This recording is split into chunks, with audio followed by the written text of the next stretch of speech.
All right, folks, welcome to another episode of Adventure Talk Live. So, Adventure Talk Live is the live video version of the Adventure One podcast where we just kind of get together. Sometimes it's just me talking and hanging out with people who have questions. Sometimes we get cool guests on here. And today I am joined by my good buddy Nate, who has done several of these with me, but it has been a while. So, Nate has been traveling all over the place, and he's got lots of stories to tell. But today we're going to focus on some of his recent trips, his recent fishing trips, both kind of in the mountains and in saltwater. So, Nate, welcome. Hey, man. Hey. Good to hear you. You're starting it off with the toast. Yeah, cheers. Anyways, I always think it's kind of fun to do some of those little noise things. But yeah, man, good to hear. Good to be with you. Good to connect because it has been a while. It has, man. It's been way too long. For real. Yeah. So I've been all over the country, and it's provided some new opportunities, some fun adventures of things I've done before, but like can't get enough of, and I'm excited to talk about them. Where do you want to start? I don't know. Do you want to just go in order? Do you want to talk about fishing in the mountains first, or because that you did that first, right? Before you went to the other side of things? Yeah. So basically, I've done a lot since, and I don't even mean in like the fun adventure hobby world. I actually mean like in life. Since I saw you this spring on that turkey hunt, Goodness, and that was ages ago. I know, right? And then we tried to do like the other fishing trip in the Arkansas mountains. Like we tried to reschedule that and whatnot, but that didn't work out. But yeah, so the first thing we did briefly hang out for a dove hunt, which was fantastic. Oh, that's. It was, and we had a good fishing time doing like a good time fishing then too. Well, I didn't fish then, so I just showed up. Oh, that's right. I just rolled in to go hunting, but I don't know. Let's start there then. Just what did I miss fishing in Texas pond fishing? Yeah, for sure. Yeah, because I forgot that Kyle and I did that. So this is the very first time I got to hunt the dove opener on a place that we've been to before that we know that have dove. I think I've been to a couple places where we kind of didn't know, and it ended up being kind of just like wah. The other couple times I've done dove openers, but I haven't done too many of them. But this property has been like again and again, like just had success for us later in the season. And as you were just saying, like dove hunting, that's what you came for, and we hit it out of the park. That was like a triple limit weekend. That was freaking awesome. But fun. Yeah, that was amazing. And I hope it's not once in a lifetime, like one of those type of things. I hope to happen again, but I definitely cherish that time. And the first night we got there was the night before the season opened. And so Kyle and I were like, let's just do some scouting and let's dip a pole in the water while we do that. And so we go to the pond on that property that we fished a few times that has some good sized bass in it. And we caught a couple bass. His son was actually out there, and we caught him at one point sucking on one of those fake worms that had like a salt like stuff on it. That was hilarious. He was just being a kid. He's like, "This looks like a good like gummy worm." And the best part was like Kyle turned around at one point and said, "Don't eat that." I mean, he's a kid. He's learning, right? Like he doesn't know not to eat it, and because he was just like bass. Yeah, exactly. But then like 2 minutes later, he turns around again. No, I'm serious. Don't eat that. And he's like pulls it out of his mouth. He's like, all right, fine. Busted. But it was hilarious. So we did the pond, and we got a bunch of fish, kind of just like sporadic over like the few hours that we were there. I can't remember what. Some bluegill. There may have been something else in there. But the next day, after our morning hunt, that went pretty good. I felt like before you got there, we fished the stream on the property. And again, it was Kyle and his son and myself, and we were doing different stuff, kind of walking the bank, trying different stuff. Yeah. And it was one of those days where it was really cloudy And I used to have this thought, oh, it's cloudy. I got to throw something really bright. Yeah. I think I was fishing with you one time, or like I watched a video, learned something, and then fished with you like right afterwards. I remember talking to you at one point, like, no, it's like completely opposite. Like if it's cloudy, throw a dark thing, or if like if and if it's bright, you want to throw a bright thing. Yeah, and I used to think exactly like you did. Just you want to contrast whatever it is, but nope, you just follow. Yeah, if it's bright, bright colors; cloudy, something dark. I mean, I don't consider myself like a great fisherman. I've had a lot of cool opportunities, but I don't consider myself, I guess, a trophy fisherman is probably more accurate. And I like just the feeling of catching stuff. And so I have like the tried and true feeling of just like putting like a small little jig on and throwing it in whatever water, just to kind of like the tester. Yep. And then if I have some ideas of what to do later, then I might try those. But that's always the tester. And for some reason, I didn't do that at first. I was trying other stuff, and I was like, you know what? I'm gonna try. It's cloudy out. I'm gonna try a dark, small little jig. And I threw that in the water, and I was like, oh, okay, I got something. But it was like, it felt small, wasn't really fighting all that much. And it ended up being close to a 5 pound bass. It was Dang. huge. It was just So lazy. Like he just it was. was Huh. like, it probably took like 3 minutes. It wasn't that long of a fight to like bring him in. Um, and when I say 2 3 minutes, it was probably 30 seconds. It just felt like forever. But excuse me. The first half of the fight was he was super lethargic. Didn't feel like anything. It almost kind of felt like a small catfish that was just like Just kind of just sitting sucked to the there. bottom. Just sitting on Yeah, the bottom. exactly. Yeah.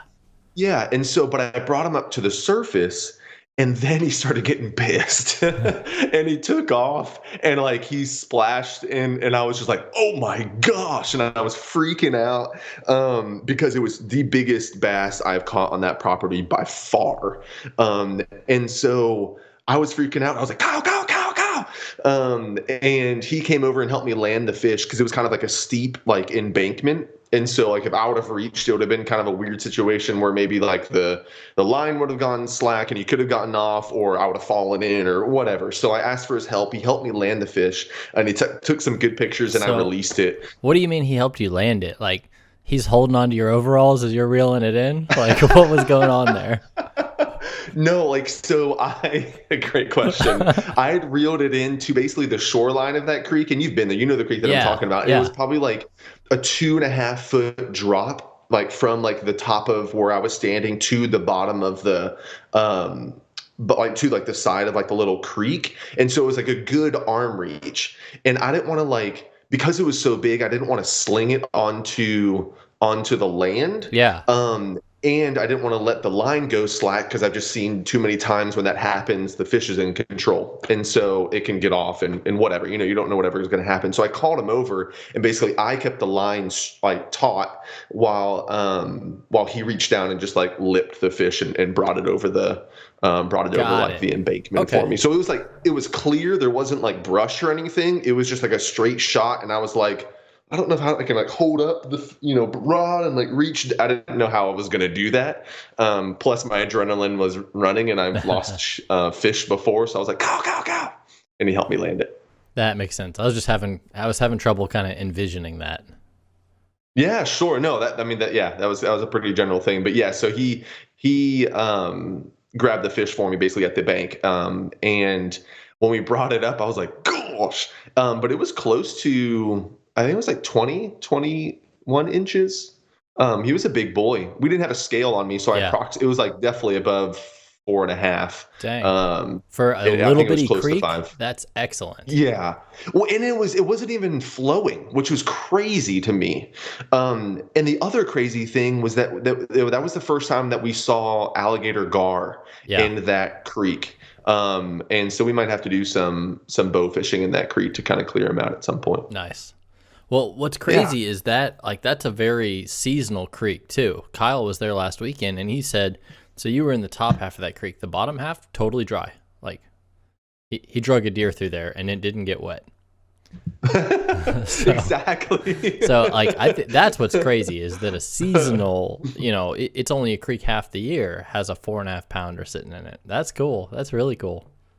I completely agree. Yeah, I think it's fascinating. And while like I mean we don't own the property and I don't have the finances to do it, but I saw on YouTube actually not too long ago about people um like electrocuting a pond to kind of like get numbers, kind of stunning fish to the surface, get the numbers like measurements and all that, kind of Like they're collect taking their a data and then put survey. them back. Yes, thank Okay. you. And so they do that to kind of understand their lake more. I think it would be fascinating to see what's in that creek, because it's such a like you say, it's a seasonal creek. There's not much space, but there's been so much different life that we've seen ever since we've been going there. It's fascinating from a biological perspective, but also just from like the curious dude, like, hey, what's in there perspective. Like you always, I mean, that's kind of the mystery of fishing. It's just like, huh, what's in there? So it makes sense that that'd be pretty cool. Yeah, it's like the next level of Fish Finder. I feel like when the Fish Finder came out, like people were like, and still to this day, people are just like suction to that thing on a boat, and they're like watching it, Yeah. trying to like wait for marks and stuff. And they're like, ooh, ooh, ooh, ooh, but it's like a blob on like a screen. It's even cooler when you can actually see this, see the sucker float up to the surface. I think But it'd be really funny to have like a bass boat and then have like a big like screen with like a Lowrance sticker on there and people think it's like a fish finder and then they walk back and I'm like playing Snake or Frogger. That's funny. Oh man.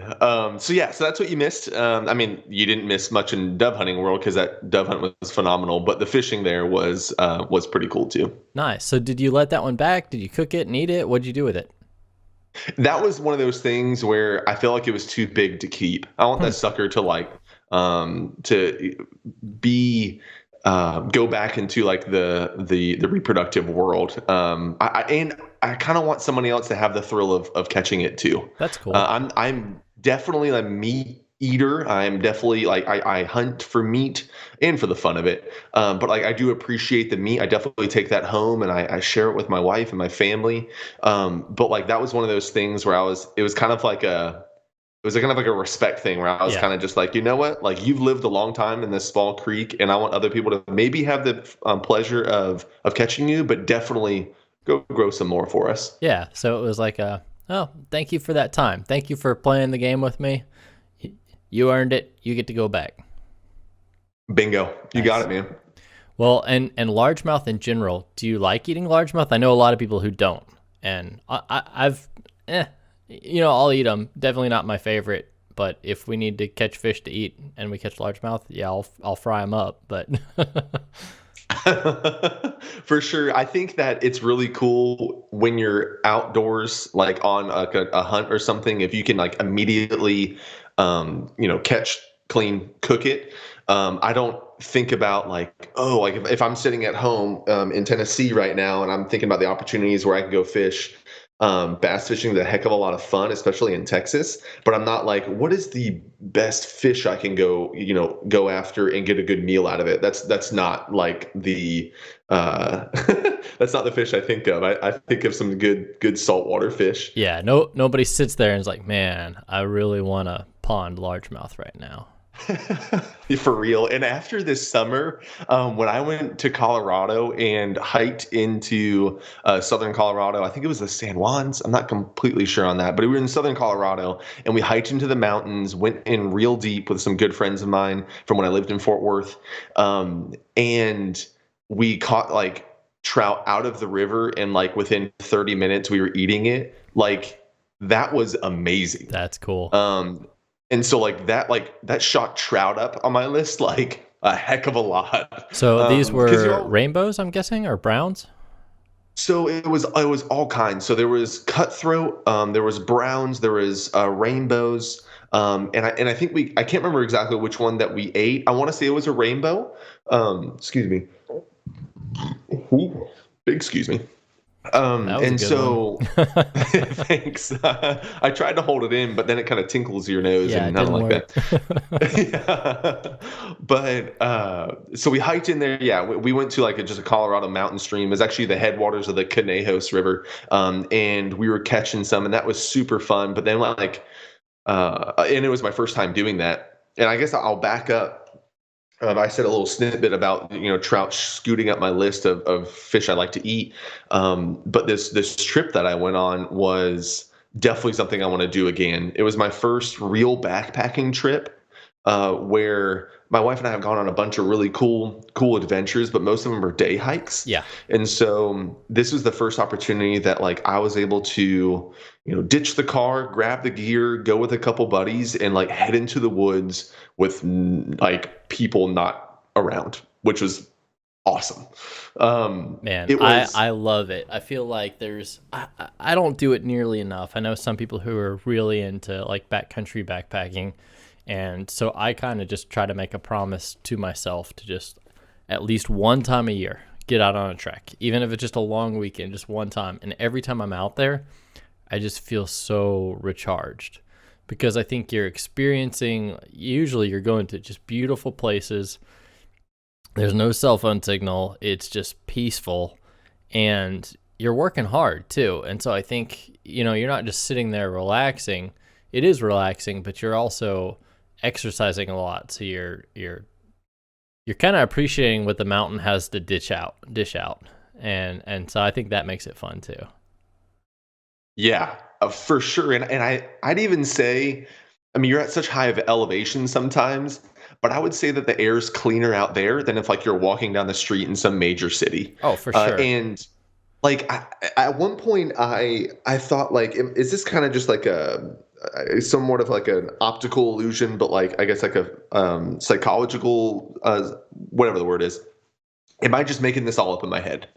And then I started to think about it like, no, like there's not a city for miles and our car's like 10 miles away. Like this probably is way more cleaner than a big city, even though I'm getting less oxygen. So I mean, I enjoy the scenery for sure, but there's nothing like breathing in fresh mountain air Yeah. for me. Yeah. Like that's as I love the stars, I love the company, I love the peacefulness of it. But breathing in that fresh mountain air is just like recharges the soul for me. Definitely.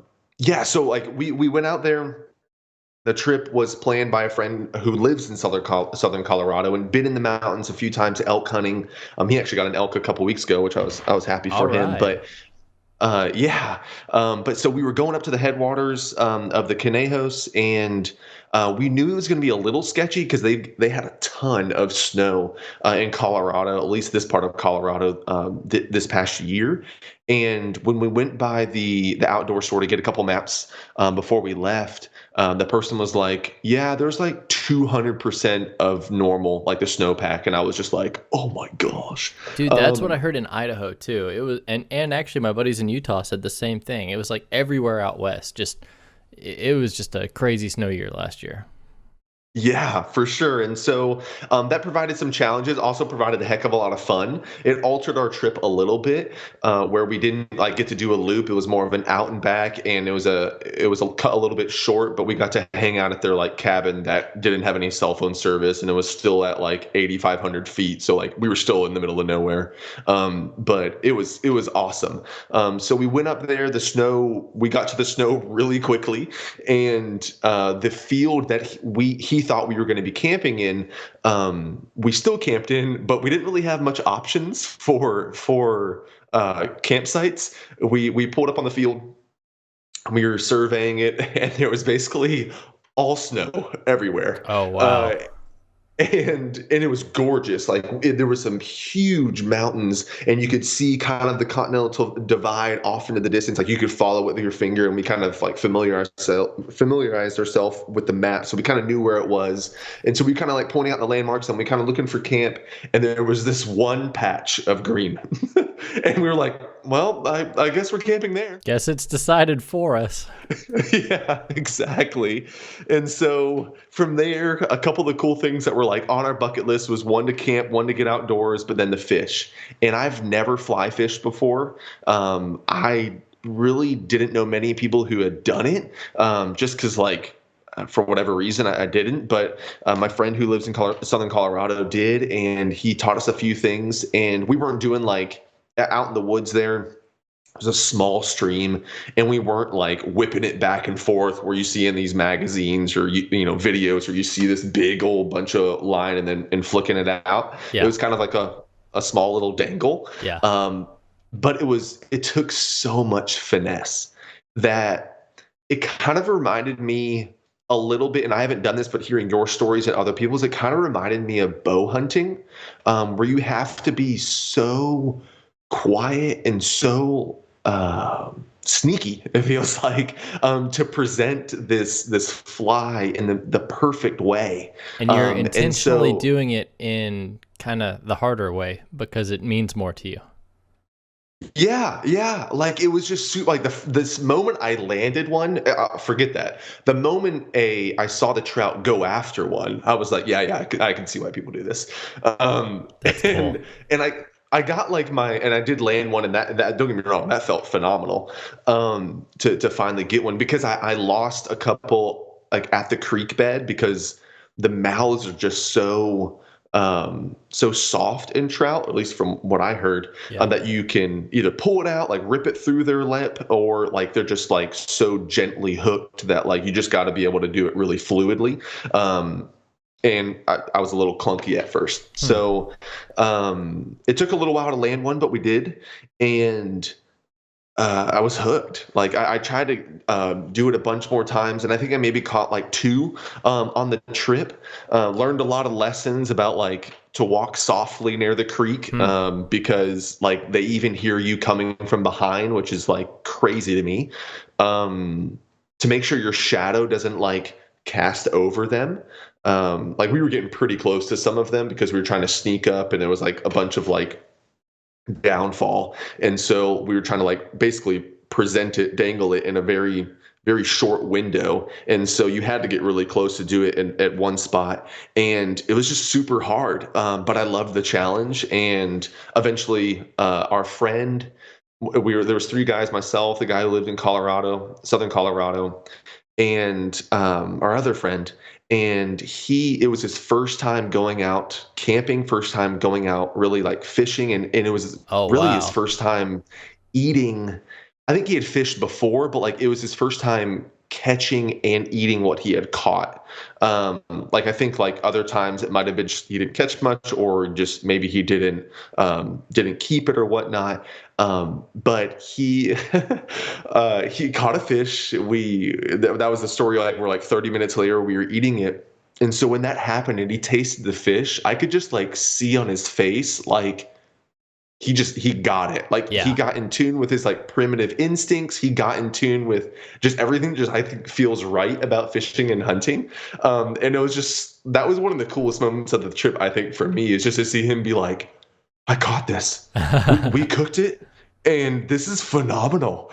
It's that feeling really cool. Of 1, you feel like you earned it. 2, doesn't get fresher than that. And then 3, just like it all coming full circle makes it mean so much more. Yes. You hit the nail on the head there. And so, you all of those things just kind of summed up that trip perfectly, and makes me want to go back. Like, I mean, I would go back today if I could. And it's like snowing there now, but that was the first part of the trip. The second part of the trip, we actually did a float down. Hang on just a second. So that was when you backpacked in. Like that was at your base camp? Like you hiked up with rods and everything? Yeah, one of our friends, he had like a collapsible rod, and then he had his own rig where it had a reel, and it was a collapsible rod from like Cabela's or something like that. Not a sponsor, and that's a joke. But if anyone from Cabela's is listening, Yeah, right.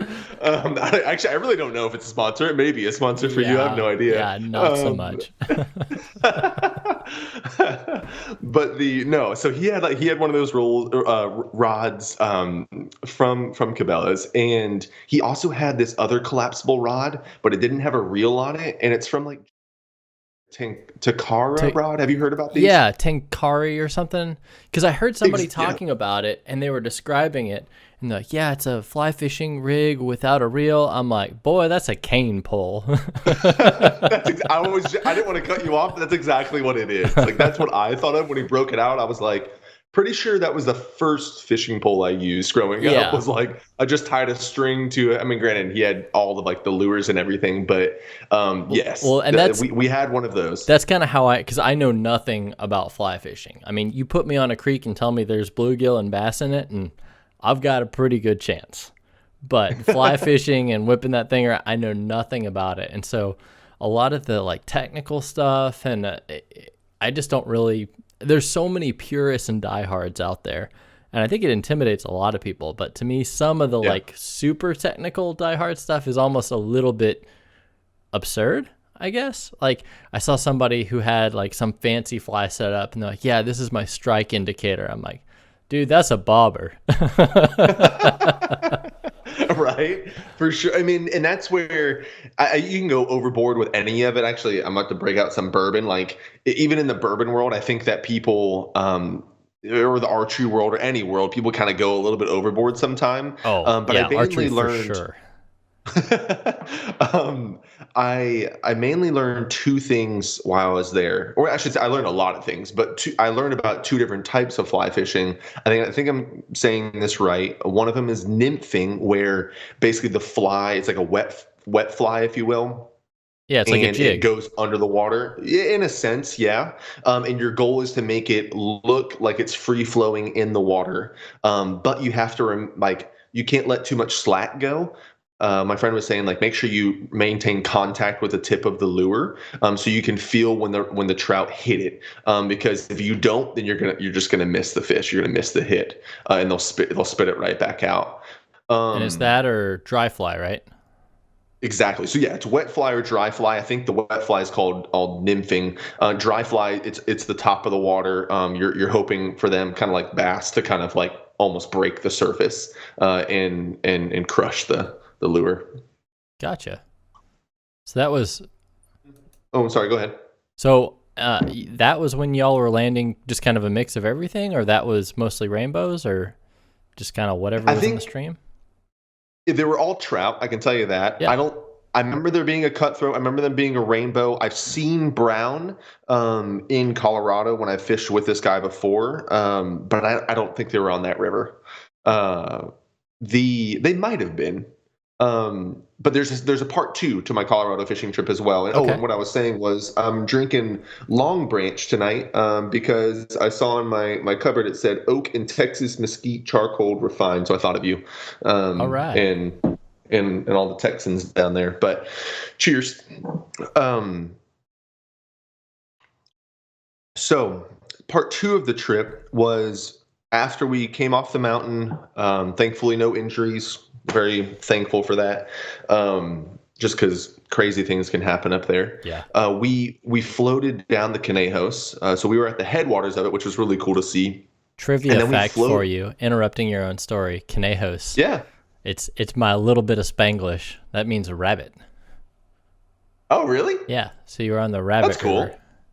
I'll bring that back to them. I wonder if they knew that. They probably do. Um, I know very little Spanish. yeah, he'd probably be like, yeah, duh. But so part two of the trip was that we floated down the Conejos, which was a pretty high like flow rate, and so we had to make sure we were really careful. We definitely went through all of our safety procedures before we got in the river, and it was during the salmon fly hatch, and so. Long story short, these big bugs that land on the river, and the trout usually crush them. Oh, And our friend that lives in Southern Colorado, he was so excited about it. But as good as the trout fishing usually is during the salmon fly hatch, which I think happens for like a week, and like people from all over the world apparently come to this river to fish for it. it's so good during that, but it was kind of dampened quite a bit because of the flow rate of the river, and so you were just moving really really fast, and I So you're think it just just kind blowing of by them. yeah, that and the actually the river was going in and out of it being closed in certain sections just because of how dangerous it can be. Oh, so it And was just so inaccessible in a lot of the places that are traditionally pretty good spots. that, and then you are right. I think we were just blowing by them. I think the trout are a little bit like kind of just reserved, a little more cautious in that fast of water, just because it's pretty gnarly. But we still did it, and it was super fun. I did not catch a trout. I would tried like the entire time. Outside of the time I drove the boat for a little bit, and then I honestly just like sat down and for a few minutes, but had a ton of fun. I was able to like whip it a little bit more during that, and then I learned a few different I like slapped at one, so I learned a few different techniques. But I almost got one, but like my excitement got the better of me. So we were right about to pull in, and I'm like trying this technique where I'm kind of slapping the top of the water and trying to make like a lot of noise, a lot of action on the top of the water, and in the hopes of a trout coming up and just crushing it. And basically that happens. And I get so excited that I'm like, all right, like I'm pulling on like a 5 pound bass, and I just like yank it right out of his mouth, and like the lure comes flying, and I was just like, gosh darn it. And I had had like a couple nibbles earlier in the float, but nothing came as close as that. And it made me want to go back for more. It was super frustrating because I was really hoping to land one, Yeah. and I knew that there was fish in the river. So it was funny because the driver of the boat, a friend in Southern Colorado, he was giving me pointers and whatnot, and I was like, "Do you want me to drive? You know, and you kind of get a crack at it because I know that you love it." And he goes, "Are you sure?" And I was like, "Yeah, like let's switch around, or you know." And so we kind of moved around, and it might have been me driving, it might have been the other guy that was there. But long story short, he got up to the front of the boat and started fishing. It didn't take him like but 2 casts, and he caught a fish. And he's like, "Yep. So if you just do it this way," and he was super excited, and he even said, "He's like, I'm completely validated right now. Don't get me wrong. Like I didn't plan that, Yeah. but like there's definitely fish in the river, and like that was super exciting for me. So don't think that like it's super easy, but like you know, keep at it, and you'll get one eventually, type of thing. Yeah. But long story short, like I'm hoping to like do that again this summer. Nice. Now, Yeah. so what time of year were you there? That was, remind me, July?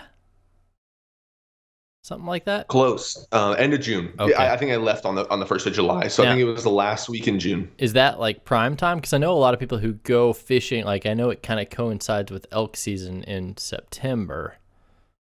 Is it So better to I be ahead of that or?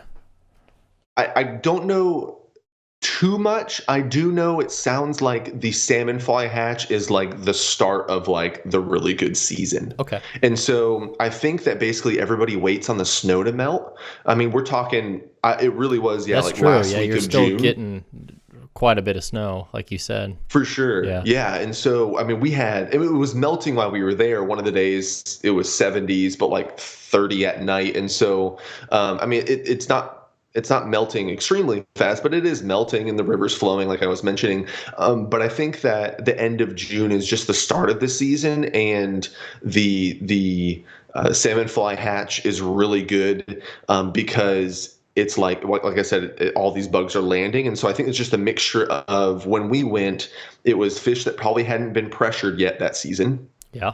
and so that's good. The salmon flies really get them all riled up, and because it's like a feeding frenzy, and it's the first, yeah, like I said, it's the first time you get to go out. So yeah, I think it's a good time, but I think you're right. I think that it's probably good through elk season until the snow comes again, basically. Okay. And that's where, I think about it, like I was saying, I really don't have a barometer for mountain fly fishing. I think of, bass fishing is so good in the spring, and then as it starts getting hot, starts calming down, but it never really gets hot enough probably to turn off the fishing up there. It's probably more a matter of the snow melt and the water flow and the hatch, like you said. Yeah. Right. And I think that, and there may be different hatches of different bugs. These bugs were huge and they didn't bite, which I appreciated. But I think that basically their season of trout fishing is in between snow melting and snow coming. And then I really do think that it may never slow down. It does get pretty hot there. So maybe it might be a week or two, but a lot of people don't even have AC in Southern Colorado. And so I Yeah. think you're right. I think once it kind of opens, you're good. And then maybe it closes, when the snow comes. But I may be completely wrong. I'm Yeah. excited to learn more and go back out there. So I'll keep you updated if I learn something. Sounds cool. Yeah, I know so little about it, and sounds like you had a blast. And then from there, you went and skipped over Tennessee entirely and went to the ocean. There was Yes. no middle And ground so of you went straight from catching mountain fish to ocean fish. No middle ground where you're just laying there with a trot line, reeling in a channel cat. You went to the beach. That's right. So a couple weeks ago, we were down in Marco Island, Florida, with my wife's family, and we don't get to go down there much. But when we do, I asked to go fishing one day out of the week that we're there. It's kind of they kind of label it as our Christmas present, if you will. So they kind of get our accommodations, and we have a fun time as a big family. And they're like, So pick an activity. And go ahead. back it up real quick. I know a few places in Florida, but I don't know exactly where Marco Island is. Just kind of geographically describe it. Sure. Yeah. So it is it's Gulf side, and it's more or Okay. less the same latitude as Fort Lauderdale. So it's far south. It's south of Fort Myers. It's south of Naples, Okay. and so it's probably an hour south, hour and 15 minutes south of Fort Myers. That's the closest airport, and then it's 2 hours west of Fort Lauderdale, kind of just right across Alligator Alley, more or less. Okay. I Does that make sense? yeah, ballpark. I know generally where you're talking about now. Okay. So if you go down, like if you, okay, so I was like, That was it's a not, I visual can't do experience like, missed by all the podcast listeners. They're just making that's hand puppets right. to demonstrate what Florida looks like. I figured it out. Takes two hands. So a panhandle, if you will, Orlando, or Marco Island, way the heck down there. And you could say like this bottom part here is like the bottom of Florida. Like it's right on the edge Got it. of Florida, the southwest part of Florida. But we went down there with her family, like I mentioned, and get to pick an activity. And one of the wives. And so we went and we were hoping to go like really deep. Excuse me, we were hoping to go far out so we could go really deep. Yeah. But that guy was booked the day that the best weather day. And so we did a mixture of offshore and inshore, and it was awesome. We caught all types of stuff. We've done some fishing that I've never done before, in the essence of like where we were, kind of like back in the mangroves and stuff like that. Okay. So to set it up, we were probably on like a 26, 27 foot center console, big gunnel, like offshore fishing boat, but not like more than 6 or 7 miles. And so we went about 6 or 7 miles to a wreck was the first thing we did in that morning, because we told the guy that like, hey, we want to do some offshore fishing, and then like, if you know some good spots inshore, we'll try that too. Yeah. And so it was cool because this captain, I forget his name, but this captain, but I would go with him again. So I have to look him up, but he was like kind of like one of the local guys that had been there for a while. Mhm. And so people asked him where to go. So I felt pretty comfortable about like his ability to put us on the fish. Yeah. And we went out to a wreck and we started catching, I think the first line put in the water was my father-in-law, and he caught a Spanish mackerel, like first cast. Oh, cool. And yeah, and so there was four of us on the trip: my brother-in-law, my sister-in-law, and my father-in-law, myself.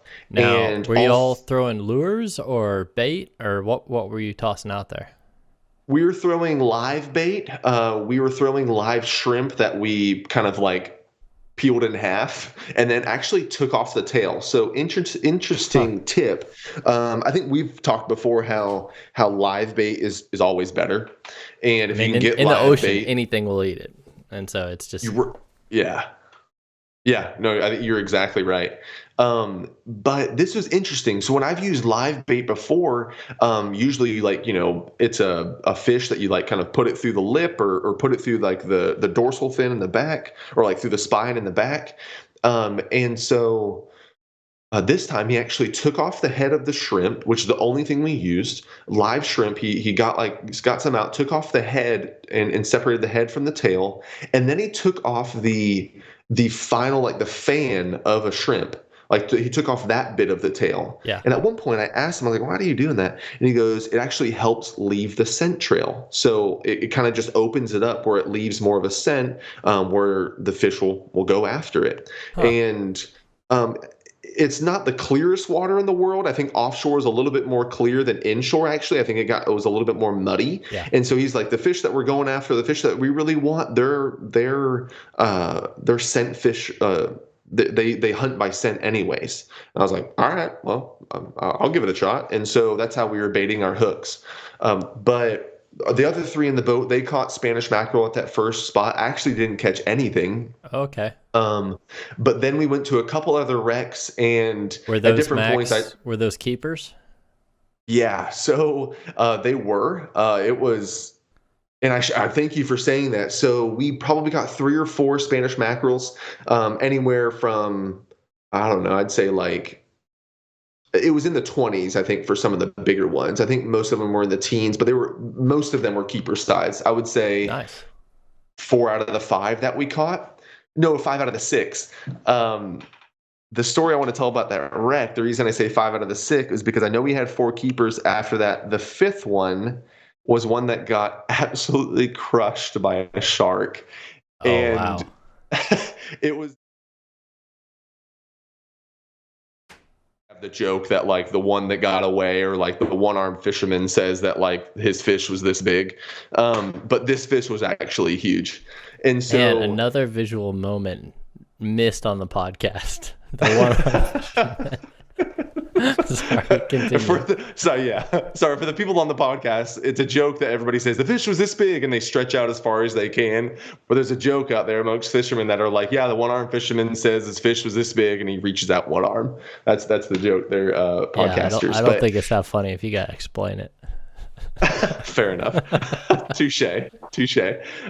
So I was on the same side of the boat as my father-in-law, and he was crushing the Spanish mackerel. I think there was 5 caught while we were there. He caught 2 of the keepers, and the other 2 caught 1. And he had this 3rd one on, and I saw it kind of like it was running like crazy. And at this point, we hadn't had any like. Yeah. Kind of thrown off a little bit why it was like acting different than the other ones. But this fish was huge, way bigger, and I should say with the perspective of way bigger than the fish that we've already caught. And so it's running, and he's like, man, this thing's giving me a fight. And then he pulls it from I'm in the front left of the boat, so I guess you could say front port side, and he brings it around the back of the boat to our side. And it's like 5 feet from me, and I just see this shark come and crush. Oh, you saw fish. it. You didn't just bring up a snaggly leader. You actually saw it hit. No. Oh yeah, it was right on the side of the boat. And so I see this fish, and like Spanish mackerel like are shaped like darts anyways. Like they're long and skinny, like those wahoos or barracuda. Like they're just long and skinny fish. And so I see this sucker come over, and then I just see this shark come by and just crush it. And I was just like, oh my gosh. It was a really cool show. But then my father-in-law, took up a half a fish that was still huge. Like the half a fish was probably still like 15 inches long. It was massive. Dang. Yeah. And so I think my brother-in-law, or my sister-in-law caught a fish, and it like they felt like their rod pull and they were fighting it, and then they felt their rod really pull, and then they came up with nothing. And so the captain was like, yeah, that could have been another shark, or it could have been a kingfish, which I didn't know kingfish did that. Oh, But long story I didn't know short, that. yeah, we lost a couple predators, lost a couple fish to predators. Dang, that's pretty wild. Yeah, yeah. So that was But when okay, y'all so were still, a couple miles out. yeah, yeah, probably 5, 6 miles out. So, Okay. and we went to a couple other places, a couple other like wrecks where I got on the board. I caught some jack, I caught some blue runner, but nothing was really. After that first spot, we didn't catch anything that we really could keep. Not that these things weren't big. Some of them were pretty big, but the captain was like, jacks aren't really good eating. Blue runners aren't good eating. But they were fun to catch. Don't get me wrong. I was having a Yeah. good time. So I was like, well, whatever. We have fish in the box. And he's like, let's head inshore. And we were like, okay, sounds good. We'll try some stuff out. So we head inshore, and he like positions the boat very carefully. He like puts down the anchor real slowly, and basically starts acting like a ninja. And he's like out, and he starts to explain himself. He's like, well, we have to be really careful, because if we make too much noise, then we'll just scare all the fish away that are in the mangroves. And so he starts to back up to the mangroves, does all those things like I was mentioning, and he kind of gave her instructions. He's like, basically, get as close as you can to the mangroves and let it sit. Yeah. And if every once in a while you kind of bring it in a little bit. And this is basically the opposite of what we were doing on the deep sea fishing. Deep sea fishing, you set your bait right, you drop it, or you throw it off. You slow retrieve, or sometimes you just bottom fish. Yeah. It's kind of clunky. You basically have to set the hook, and you're good. You got to be able to feel the bite and then set the hook. When it comes to this mangrove like backwater fishing, you have to have some finesse. Yeah. And I'm very thankful that I've casted a lot of line in my life, and I had a decent cast. Because if I didn't, like, it'd be a headache to fish in the backwater. And some of the people on our boat were having a headache. They were like in the trees a lot. And so thankfully, they were having a good time. They'd catch a few fish. But as bad, or as little as fish as I was catching on that first spot where I wasn't catching any, Yeah. I was catching a ton in the backwater, Oh, and it that's was cool. awesome. Now, was that And I mostly think, like speckled trout or mangrove snapper, or because I've done a very little bit of that, and I remember mhm. it felt more like bass fishing or bluegill fishing in a swamp or in a creek, just because you're kind of in the trees. Was that Yeah, mostly snapper, or what were you going for? great question. So we were going for one, anything that bit, but what we Always were good. actually like hoping for, yeah, right. What we were actually hoping for was mangrove snapper. We caught a lane snapper, but we were going after snapper, and we were going after the inshore grand slam, which is at least that's what he described it as, Hold on. a Let me guess. snook. Let me guess. Oh, I Okay. wasn't gonna guess snook. So I would have already got Okay. that one wrong. So I was gonna guess speckled trout, redfish, flounder, sheep's head. How many fish am I supposed to guess? I don't know what I'm. Just three. I was gonna Oh, let you keep on going. It's three fish. okay. Was I right on any of them? Mm. Reds, yeah. So Okay. redfish are definitely up there. That's like a prized fish, I feel like. Oh, reds are And great. yeah, speckled trout and snook. Okay. And I think it may vary. I think it's a little bit regional, kind of depending on what's available, what's in your ecosystem nearby. Yeah. And so, but here, what he was saying was that it was the speckled trout, it was the redfish, and it was a snook. And so we were going after that, and then we were going after snapper, just because like we're in the mangroves and there's going to be a ton of them, hopefully. And so any of those that we can have, great. Um, the he said that he had gone on like 240, 234, 200. Holy cow. And we're in November at this point, so I mean that's a good amount, but this is his living. But long story short, I wanted to say that, or the point of me saying what was He went on about 230, 240 charters, and he had only done 30 of them. And he's like, we can do it. A lot of mine come like they get 2/3 of the way there. But like, if y'all want to go after that, like that's could be a goal. I know you just want to catch fish, but this is something we could do. Yeah. And so we were catching fish. We started to catch mangrove snapper, lane snapper. I caught a snook. So we backed into that spot, and I threw my line. I was the very first one to get my line out, and the first thing that we caught was a snook. And I was pumped. I was like, I've never caught one of these things before. This is awesome. There's a place down the road that's called like the Snook Inn. So like apparently these things are cool. And it wasn't a keeper, but it was cool to just see up and close and to catch.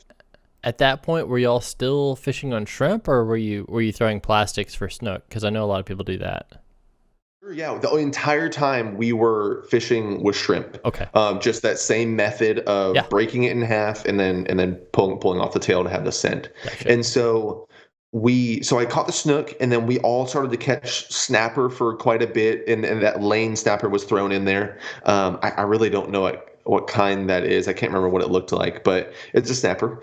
And we did that for a while, then the bite kind of just fell off, and so we moved to, I think we went to a total of 4 spots in the backwater, and at the second spot, I caught a red, and that was awesome. So I've always heard, I grew up on the southern coast of Georgia, and I've always heard how good the eating is, how good redfish eating is. And so I caught one of those, and he said it was a keeper, and I was like, that's amazing. I want to try this thing. I want to look up some recipes. I want to cook this up as soon as we get back.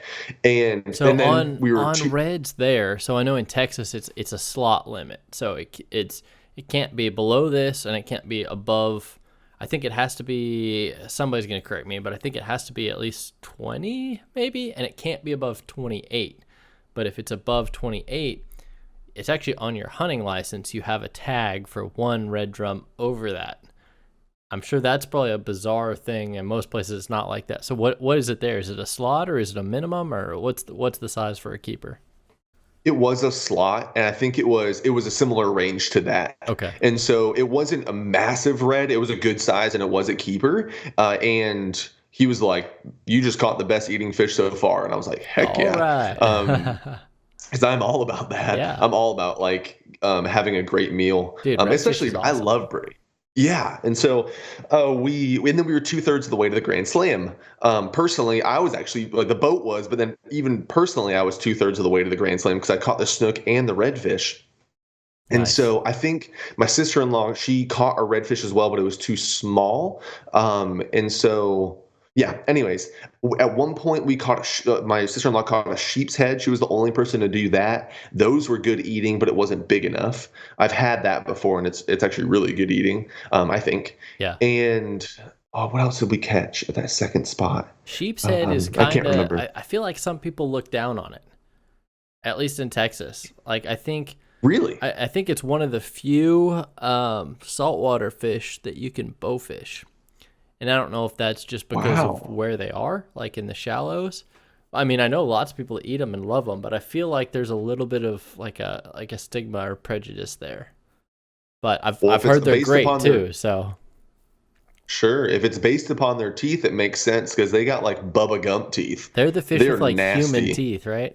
They're like got like a mouthful of molars. Yeah. And all they do is just like munch on crustaceans and crap. Yeah. And shrimp apparently. Yeah. And so I caught one of, or no, excuse me, I didn't. My sister-in-law caught one of those, but I actually went out the next day. I went out into the surf at Marco Island, which wasn't big at that point. But I was swimming around and I saw like 7 of them, and they were not afraid of me. Dang. So I could see with what you were saying about bow fishing. If I had a bow, I could shoot. If I had anything that could have taken them, I could have gotten them because they were just like they were less than a foot away from me. I thought they were going to nibble on my toes. So we went to that spot. At a third spot, when we were in the backwater, we saw some dolphin. And being a boater that just kind of loves being outdoors, seeing wildlife, I was kind of excited to see the dolphin. But as soon as the captain, hold on, oh, dolphin, crap, dolphin, you saw porpoises or mahi? Yes. No, porpoises. If we saw dolphin, mahi, that would have been awesome. But no, we saw porpoises. Gray dolphin, not green dolphin. Got it. Bingo. Yeah. Flipper. And so we we were kind of excited. It was like cool to see it, but the captain was like, "Oh crap!" Oh, they're And in that chasing off all moment, the I bait. realized Yeah. exactly, yeah, it's just going to ruin that fishing spot. And so we didn't stay very long there. Once the dolphin came around, the bite and that third spot kind of just died off. We went to a fourth spot, and the reason we went to the fourth spot was because we were driving along to the fifth spot, and we just saw a bunch of birds just dive bombing this like big bait ball, and we're like, let's go check that Like out. something's happening And there. exactly. I mean, that's actually a lot how a lot of offshore fishermen fish. They like, Just watch if the it's not birds. for a wreck, then they'll go to where the birds are. That's actually how you're supposed to mahi mahi fish. You're supposed to find the birds, find the bait ball, then find the fish, and then like spot fish them. Apparently, Hmm. uh, and so we went there and we didn't catch anything worthwhile. We caught a bunch of ladyfish, which are basically like ribbon fish that are really fun to catch, but they're worthless eating. Yeah. And basically they jump a lot, and it was cool to see, but cool to have some fun with them. I think I caught one of Laughing. those when I was so I was in Grayton Beach, way north of where you were, and I was trying to catch pompano. And I never Yeah, caught a pompano, but I think I did catch a ladyfish, and I didn't know what it was at the time. I was like, "What's this weird looking thing?" So yeah. I kind And of I have a don't reference know. for that. Sure. I was shrimping one time with my dad, and we caught one that was like a fish like that. And I don't know if there's also a ribbon fish, and maybe somebody can tell you or tell us in the comments. But there's the one that we caught was ladyfish, and it kind of just like wiggled through the water, and they were super fun to catch. I was laughing before you mentioned your part about when you caught one, because my father-in-law, um, he hooked into one. It was like third one, and as he was bringing it in, he like left it near the boat, and it kept on jumping, and he was just like wee wee like it was super like cute to see. Hey, Like stop just like playing a with your ladyfish. exactly. Just older guy just having some fun. I appreciated that because it was just like him being a kid again. And then so we're four out of our five spots in the backwater at this point. We've gone to a bunch of places offshore, or a few places offshore, caught a bunch of fish, but we haven't done the Grand Slam. But it is getting time to go pretty much. We did a 3/4 day trip, and I think we were supposed to end at like 2 o'clock. Okay. And it's probably 2 o'clock at this point, but the captain was pretty excited about getting a slam, and so he was like, "Let's try it. We got one more spot, and so let's see if we can get that slam." And he's like, "This next spot is a spotted trout spot." I was like, "All right, well, cool. I'll give this a try out and dip a pole in the water." And Spotted trout, is so that different than speckled speckled trout. I'm trout? sorry. Okay, okay. I was like, I didn't know if there was So another one that I didn't know about. there probably is, and they're probably both. But I think it was speckled trout was the one we were going after. I kind of use them interchangeably. Probably shouldn't, but he said, "All right, right around that pole, there's usually speckled trout," and it was kind of like a channel marker. So he pulls up next to it. I don't even think he throws an anchor. I think he kind of just like idles around it. And so I had my pole ready, and I flicked it towards the pole, and I slow retrieved it. And what did I get? A speckled trout on the first Bingo. cast. Nice. And I was pumped, but I think the captain was more pumped. Like I pulled it in. He's He was like, like, "And what is it?" And we were like, "A speckled trout." He goes, "Heck yeah, that there's played our out slam." exactly how I was planning. Yeah. So it's kind of like my other friend in Colorado getting like just fully validated when he pulled his fish off the river. I'm sure it's just the same for a captain to pull up to a spot and be like, "There's usually these here," Yeah. and then to like get one on the first cast was pretty sweet. So as soon Yeah. as we did that, like I think we got like five more casts, and he's like, "All right, we got to go in. Let's go clean these fish and get you taken care of." Nice. So I wish I not I wish that was not the end of the trip though. The We were on our way back, no safety things. I'm okay, everybody's okay. When we got back to the dock and cleaning the fish, I had heard about this from my in-laws, but when you're throwing these chunks of like skin and bones and whatever the scraps from filleting the fish, these tarpon come to the dock and inhale these fish Oh, once wow. you throw them on the top of the water. And I'm talking, there's like 6 to 7 foot. hundreds of pounds of tarpon swimming through. Goodness. Um, I like thought you were they gonna say were like pelicans massive. or crabs Oh or yeah, those are something. two. But yeah, like I feel like those are typical, like just like rats of the sky. And so Tarpon they, to me are just like the way they look. It just looks like the world's biggest minnow. Like it doesn't look like it looks like just a huge minnow. but that's true, but they sound like a vacuum when they eat. They just So like, and it just like sucks in the water and the air, and I mean and that's then cool. the fish, but it was really cool. So there was a bunch of them there, and we had a bunch of fish to fillet. So we were there for like 20-30 minutes doing this, and at at one point, the captain takes one of the longer Spanish mackerel. He goes, "Y'all want to do this?" And we're like, "Do what?" He goes, "Watch." And he hangs the fish out over the water. And I mean, it's like, this far from the top of the water, but this tarpon comes by and just opens its mouth and just sucks it right out of his He hand. pulled it out of his hand like Shamu at SeaWorld style. Like he Yes, just came but up and didn't got like it. grab it. Yes, but didn't grab it with its teeth. It literally like vacuumed it into its mouth. Oh It was dang. insane. So we did that for the next 20 minutes. Like anytime you had a fish, like we were just holding it above the water, and then like I mean your fingers are like inches from getting sucked off, and so that was cool to do. That was a cool ending to the trip for sure. Dang. That's do tarpon do they probably have teeth, right? I don't know. I didn't see them. Because I've It heard of seems like they people don't need fly them. fishing them. Really? Wow.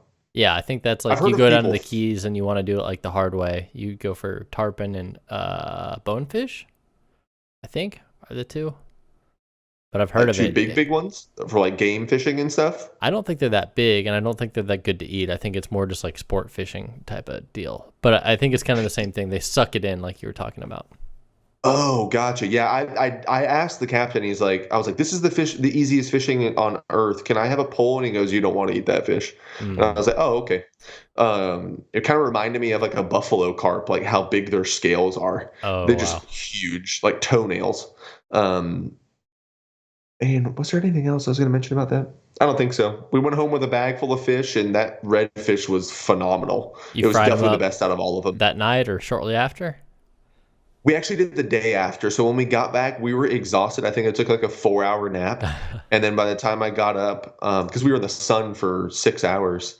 And so by the time that I got up, I think like my mother-in-law and planned, I can't remember exactly what it was, but I like cooked it the very next day. And I actually Nice. didn't fry it. I blackened it very lightly, Okay. and then basted it in butter.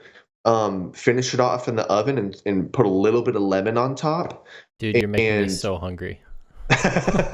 it was so good. And I didn't put too much blackening seasoning on it. So I've gone to restaurants before, and if there's any restaurant owners or cooks out there, I guess just even home cooks, don't put too much blackening seasoning on your fish if you want to actually taste the sucker. Like I hate it when people get a new fish and they're like, I'm gonna cook this thing up, and then like just douse it in whatever, and you can't taste the fish. Yeah, so Uh, don't hide the flavor of good fish. Let it shine.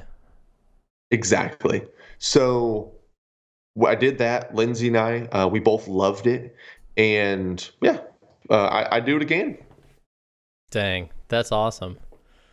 Well, that's quite a fish story from the mountains of Colorado pulling in little trout to also pulling in a totally different type of trout in the Gulf and reds and snook, all kinds of stuff. Man, that's awesome. Yes, it was awesome, and I'm laughing because the big difference between the speckled trout and the rainbow trout. There really wasn't much when we pulled that speckled trout out of the water. The outside of it kind of had that leathery feel that trout have. Yeah. But when he opened up the mouth, it looked exactly like a freshwater trout did, but he had like two Bubba Gump like saber tooth like teeth on the front of it. And so it was like and you didn't want to touch it, but it was just so funny to see like, yep, he's definitely a saltwater fish. He needs to like protect himself and like He's a chew through biter. crap. Yeah. Oh man, I don't know what you said that made me remember that, but that was really funny to see. Dang, that's awesome. So it sounds like both those trips you are in would do again category. For sure. Oh my gosh, yes. That's awesome. Well, do you have any other fishing trips planned, or I guess it's getting pretty cold now, and in the South it kind of shuts down. Or I mean, some people brave it, but I've never done any good when it's really cold. Yeah, I think that I won't have any more in the next few months or whatnot. But I was just at a store, actually, for those listeners. I just moved, and so in getting to know the area, I just try to just drive around sometimes while I'm doing my errands, maybe take a new route or whatever. And I came across an outdoor outfitter that was all like water focused and definitely fishing focused, and had some good conversations with them about some local places. And so I love doing big things, great adventures, and sometimes I overlook the local stuff. And so I definitely think I'm going to try to make an effort to get out and do some of these local things. So those are local bass spots, I'm guessing, that you're going to try to hit up in the spring, or something else? Great question. So he said the multiple guys at the store said bass, trout, which I'm excited about because I have like a new passion there, and some crappie, and I mean, like actually, now that I'm thinking about that, he said a smallmouth bass as well, which is super fun. Which, I mean, we probably should have even mentioned that. Like the whole time we were talking about bass, we're talking about largemouth, just because that's what we have down here. But you're now on the border of where you actually get smallies. Yeah, I'm excited about it. When he said it at the store, I was like, oh crap, yeah, I forgot about that. Yeah. And so I'm pumped and excited to get out there for sure. Dude, that's awesome. Well, any other conclusions or closing thoughts? No, I just think that not about the trip, but I think in general, when you have opportunities to try new things and maybe you're a little bit nervous about it, give it a try. I mean, I think as long as it's safe, if you have a good attitude, like it can turn into some really cool things. Dang, that's cool. Well, it was awesome just kind of hearing about your trip in the mountains, fishing up there, fishing on the Gulf, all this stuff. And kind of makes me wish it wasn't so cold so I could get out there and do some myself. It just makes me want to eat some fish right now. So thank you for sharing all those stories. That was a whole lot of fun. And thank you for everybody listening. Hope you guys enjoyed this as well. Nate telling all his fish stories. Until next time, stay safe, be free, and never stop seeking adventure.